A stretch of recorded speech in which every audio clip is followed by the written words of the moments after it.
Welcome, everybody. Episode 140 of Two Chaps, Many Cultures on this beautiful Friday. Today, the two chaps will see who's righter, who's better, who has the higher level of intelligence. No, we're not doing that.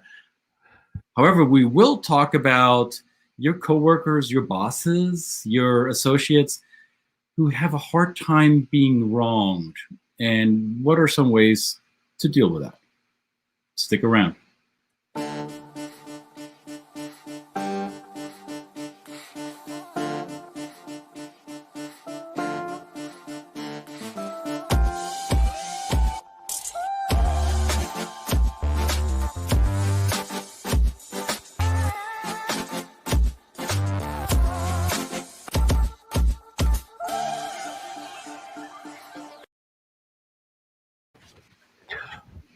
Howdy, y'all.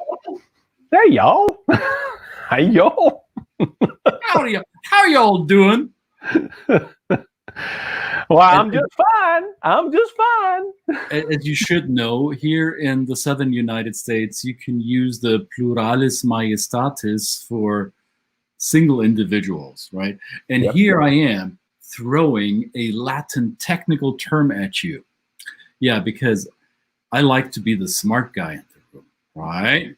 That's right. That's right. That's you right. like to be right. Well, welcome, everybody. This is 140 episode of Two Chaps, Many Cultures, the show of the business of culture and the culture of business. And yes, there are certain circumstances where we're confronted with work colleagues that have a need to show their expertise, and of course, if you challenge that expertise, what is their ability to actually be humble and say, you know what, maybe I was wrong? Or do they say, you know what, no, I'm right. I don't care what you say.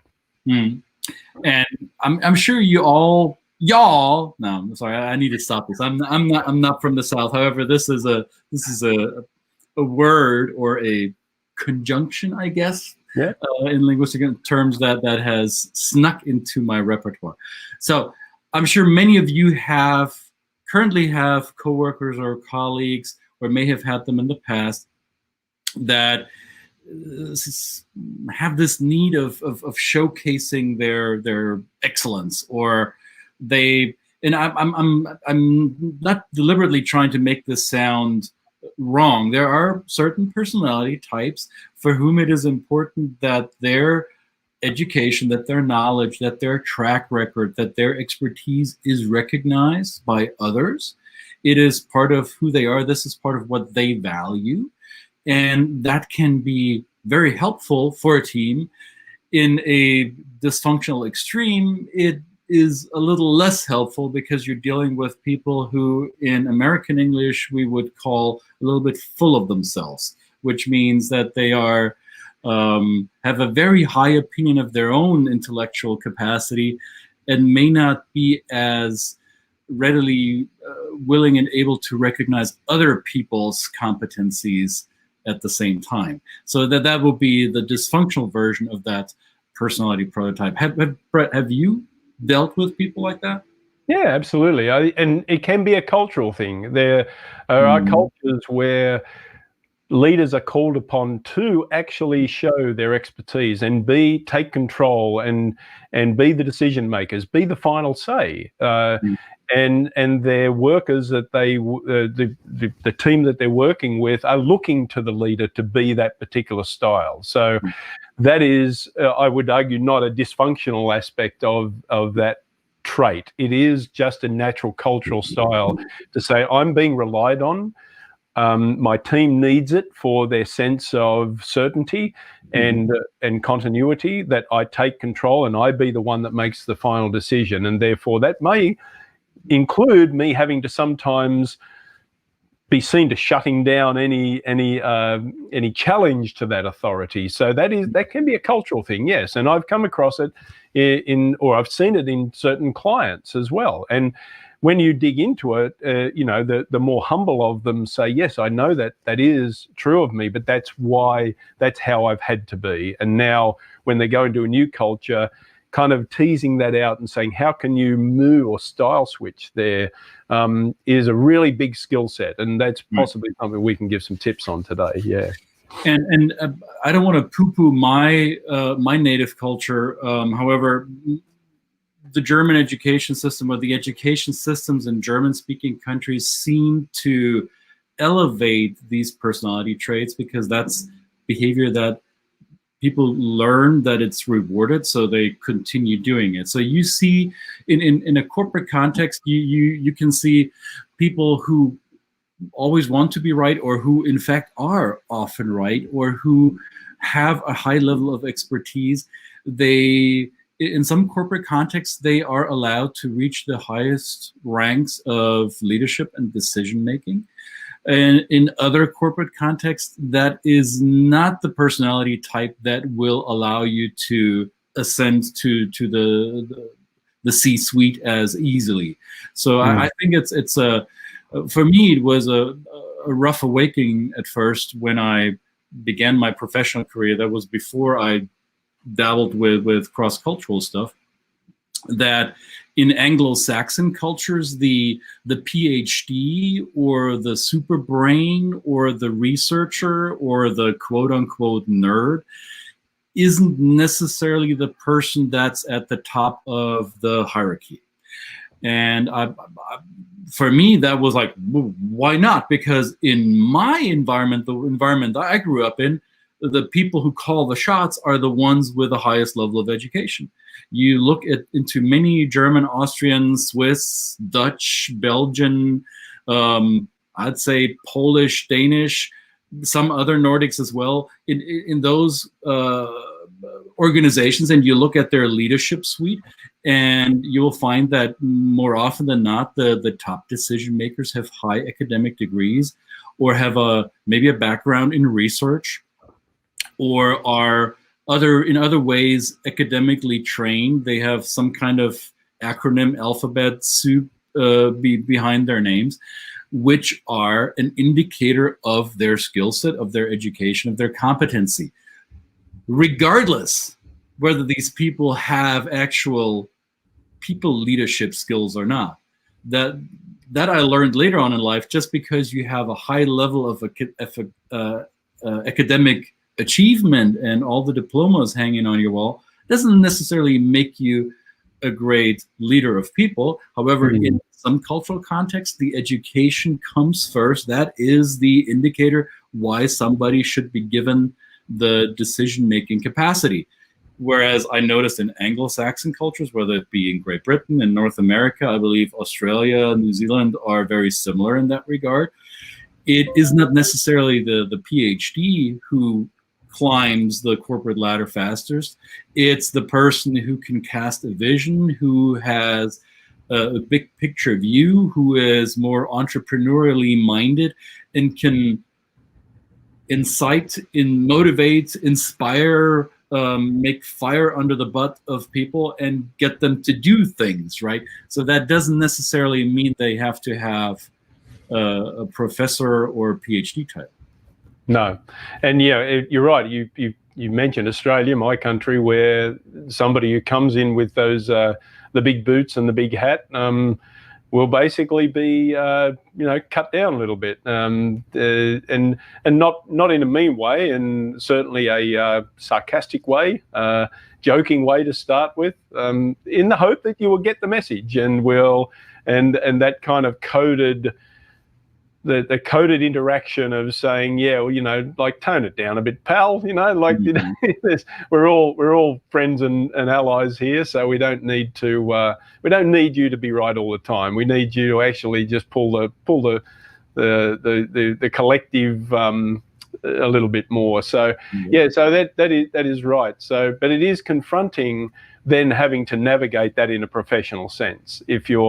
If somebody is completely blind to their proclivity for doing this, and having to actually be right and standing on their own, completely independent viewpoint of what is right and wrong in terms of the project or any decision that's being made, right. it kind of then does sort of shut down particular. So there are personality traits, and if we move it outside of culture, and I know that Christian, you've got a great tool you use in terms of maybe helping people recognize this in themselves, right? Yeah. Well, before we dive into that, thank you for queuing that up or reminding me of that. So we're curious. So wherever in the world you're watching this, whether you're watching it right now live on this Friday, January 22nd, or whether you're watching the recording 10 years from now, feel free to give us a like, give us a comment, maybe share your story of having coworkers, colleagues, superiors, or team members who fall into that personality prototype of always want to be right, or being in the personality profiling tool that we use, we call them the knowledge types. So you may be familiar with many of these personality assessments. Typically they come with 4 main behavioral or personality prototypes, and I'm not going to name all of these tools out there. There's plenty of them, and most of them are valid and have their great application. I simply found that many of them tend to be a bit difficult to understand and then debrief and finally to apply. You sometimes need a PhD to understand them. I personally do not have a PhD, even though I like to sound smart. Who knows? I might not be that smart after all. Well, by the way, you just can I? I'm going to call you out. You just said it's the 22nd. It's actually the 23rd. Don't you know anything? It's the 23rd in Australia, maybe. Yes. No. And if you're watching this live, I don't know. I just got pinged. This is something. I live in the United States. A great American icon passed away today, Hank Aaron. African-American baseball player. Wow. At the age of 86. So I live in the city of Atlanta. We have streets named after this man, right? Yeah. So condolences go out to the family of Mr. Aaron. So back to... Yes, I was meaning, by the way, yes. So you never know. You've got to second guess. It could be close to the 23rd in Australia, right? So it is, right? Well, yeah. What is here? It's 11:15 here on the east coast of the US. That makes it, I'm sure, the 23rd in Sydney somehow. It is tomorrow already in Australia. That's right. So technically, I'm right. Well, you are. I won't make you wrong. I don't need to be right. I will fight for it though sometimes. Yeah. So and when we named this episode, people who want to be right or have a need to be right, I'm a little bit tongue-in-cheek and self-deprecating, because there are instances in my life or when I work where I tend to be that person, or I gravitate to that. And I did the personality assessment of the tool that I'm referencing here for myself.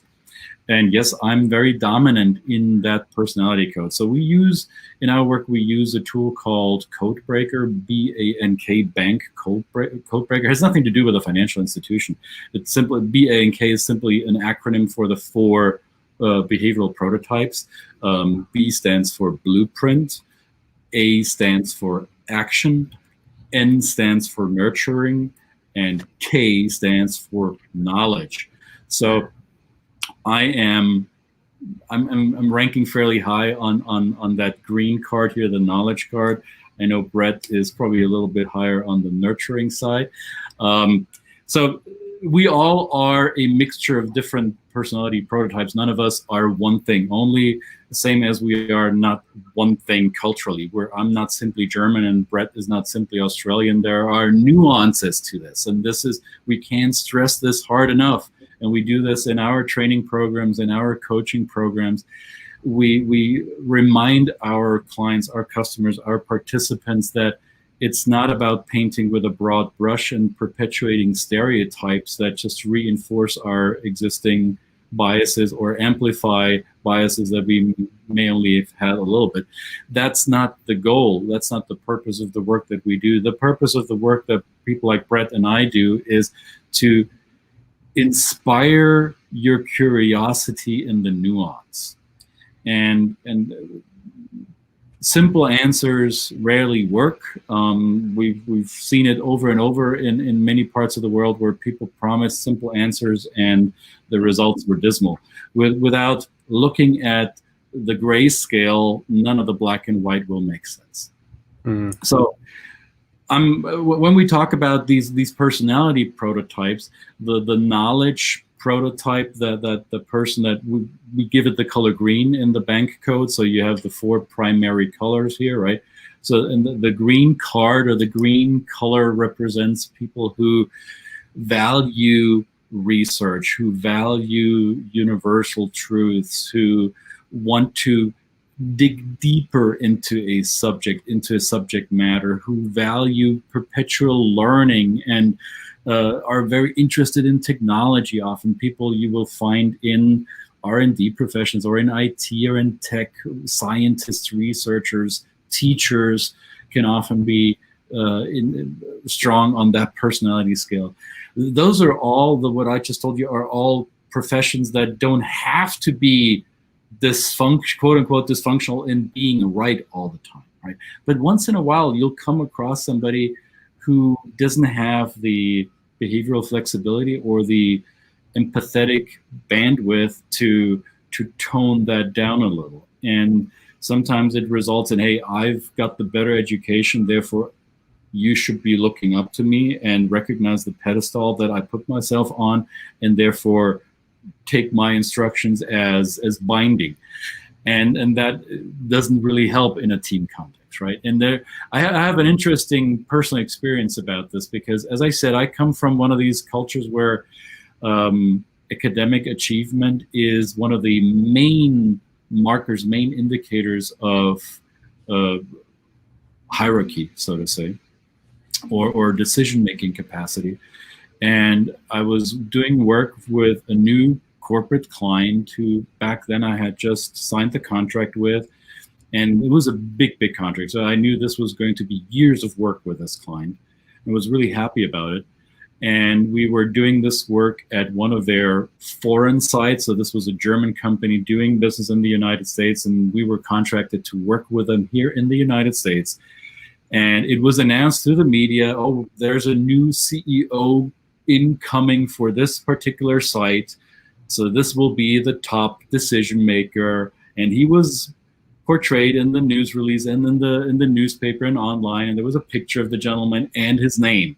And the name, as often the case in corporate Germany, if you have a PhD, it becomes part of your official business name. So the name was Dr. First Name, Last Name.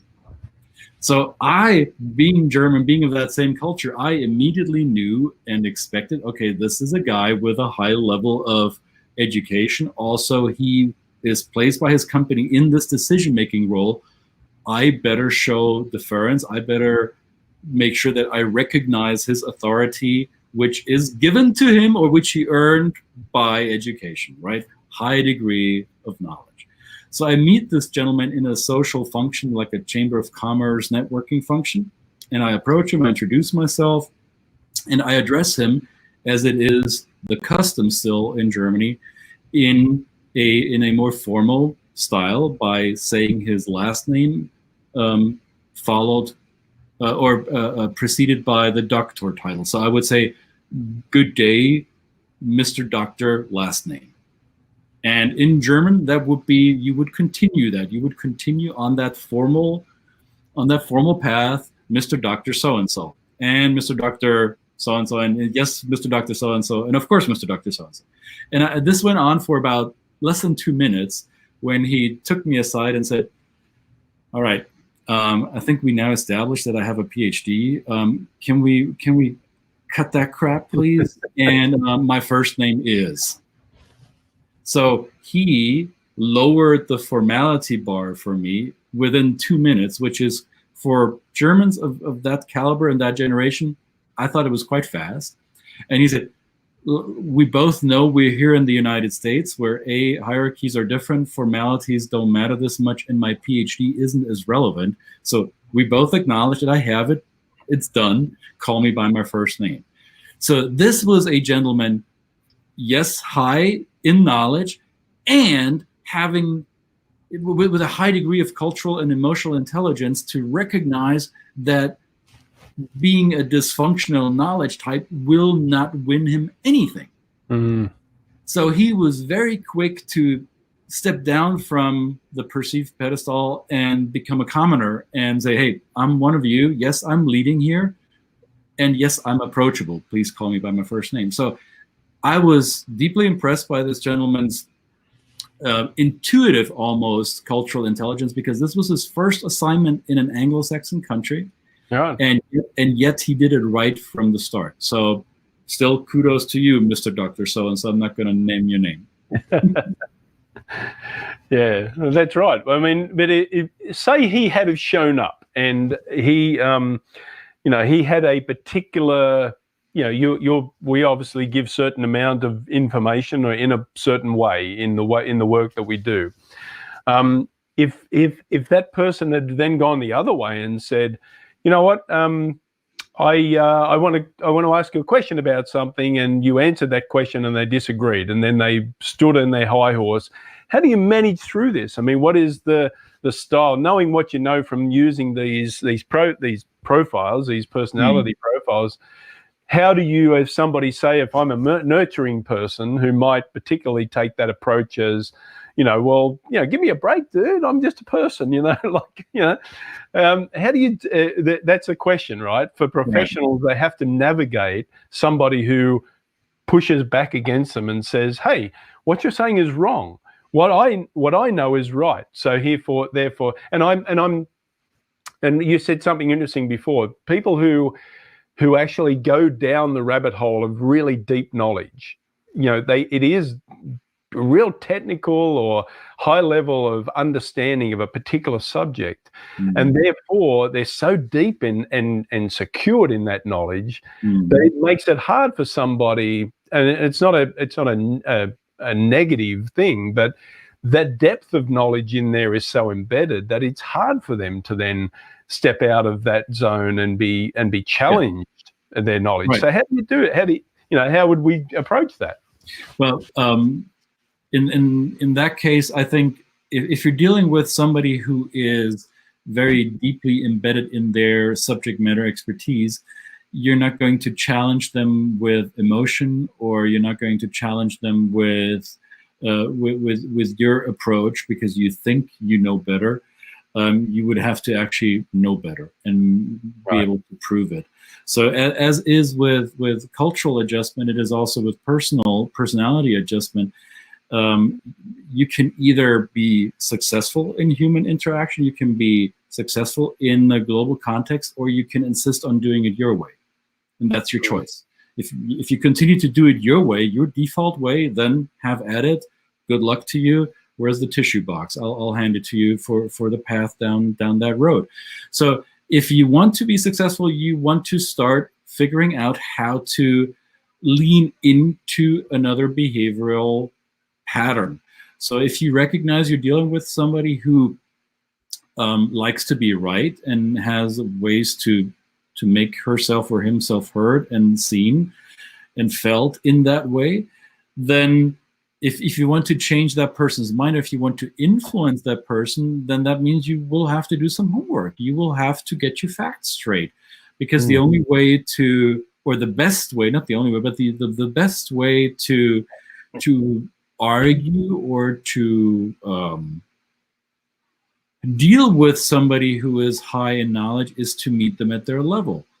It's either you show deference and say, hey, please teach me and show me how you come up with that answer, because I'm this little minion who doesn't have your level of education. Can you tone it down to a 5th grader level for me only this one time so I can see what you're doing? And maybe you catch them in an error and say, oh, and I noticed you did this. Are you really sure about this? Because my data shows that. So that will be an entry point for you to challenge, or you yourself smart up on that subject matter expertise and go into that challenge, go into the data comparison. Say, well, I have this, you say that.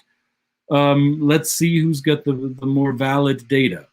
That's, in my experience, the the two possible ways to deal with somebody who is very convinced of themselves. Now, of course, we have the dysfunctionals in that field, and we see those presently, or in the last couple of months specifically, who are adherents of conspiracy theories, and they think they can challenge any traditional science by their own science.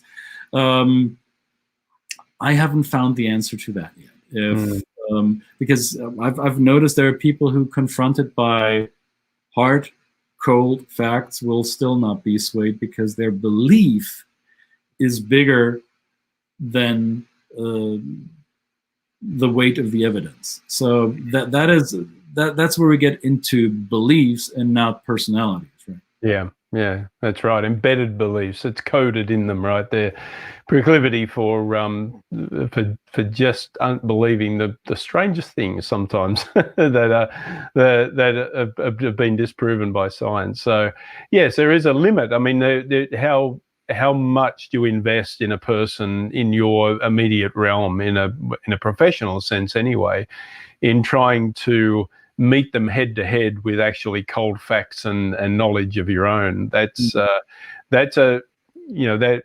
dynamic that is, well, should be left to the particular context, and it's not something that can possibly be answered unless we know the whole situation. And I guess professional organizations that do understand that or do identify any type of dysfunction between particular individual colleagues or in teams and that kind of thing, do take active steps to bring outsiders in, because an outsider perspective can take the personal out of it.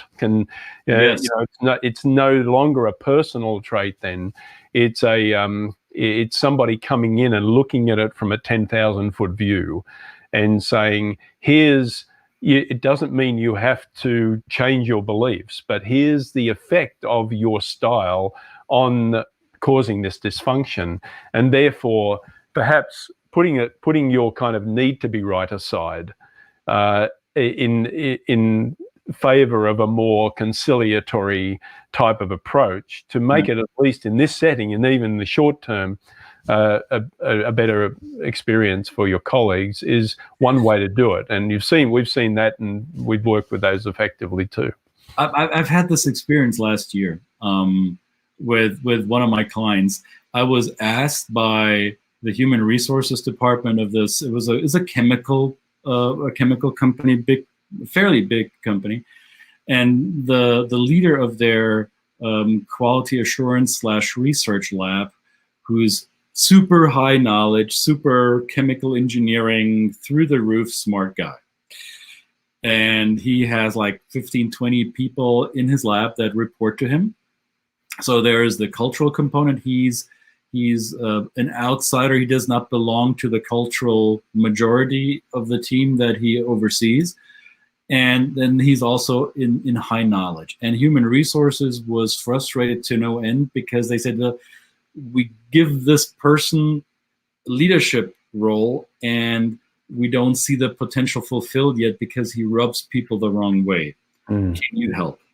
So I was brought in as a coach to this individual, and I told my client right away, I said, before you bring me on as a coach to your high K super smart research lab leader, I'd love to do the work, but it will not work until he and I have forgive my crude language, until he and I have a pissing contest, right? We need to compare our minds first before he will allow me in. Because if your employee doesn't see me as a peer, then you will have spent money and wasted it. I will still do the work, but I promise you results will be minimal. So I say I will take the contract, I will take this deal. However, we'll have a sit down with this gentleman first to see whether he can accept me as a peer of knowledge. Obviously, I'm not a chemical engineer. So when I sat down with him, I said, well, we're not going to have a conversation about this, because obviously you're the authority here. Now, let's talk about what I think you're missing, and that's where I am the authority. So I built my my competency to his level in different fields, but at the same height, right? And we did this within like 30, 45 minutes. And he was like, okay, I was reluctant to talk to you, but I think I know you. I think it looks like you know your stuff. So yeah, let's get the schedule. So that's how I got in with that gentleman. That's how I was able to produce results for that HR team, who then, as a result of our work together, restructured his team. They said, okay, then we'll put these people over in that lab and give other people to him, because now we know his behavioral preference. We know what he's able to adjust to and what he struggles adjusting to. So why try to force a square peg down a round hole? Let's reorganize and make this work for all of us. Done. Thank you very much. And you're right. That's not that. Well, I didn't go about it because I wanted to be right. I went into it, and this is where my nurture comes up. I wanted to help. My desire was to, hey, you guys have a problem, and you recognize it. Thank you. And you come to me because you think I can help you with that problem. I'm humbled and honored, and I'm excited to do it. So for me, the reward is, yes, there's a monetary reward, and also seeing, hey, we got people working well together now. This is the where you walk away and see them do it rather than fight it. Yeah, no, and I was being facetious, but that is the thing, right? Is that at the very core of why I do this work is really the nurturing part of it. I bring that up. It is when I tell people why I do what I do, it is that I understand how the day-to-day interactions that you have at work can affect your whole psyche, your whole emotions, and no matter how much certain people can delineate that between their work life and home life, it does leak over. So, I tell people what we're talking about today in understanding cultures and the frustrations that can come along with it, and interacting with people that they're different styles and that kind of thing.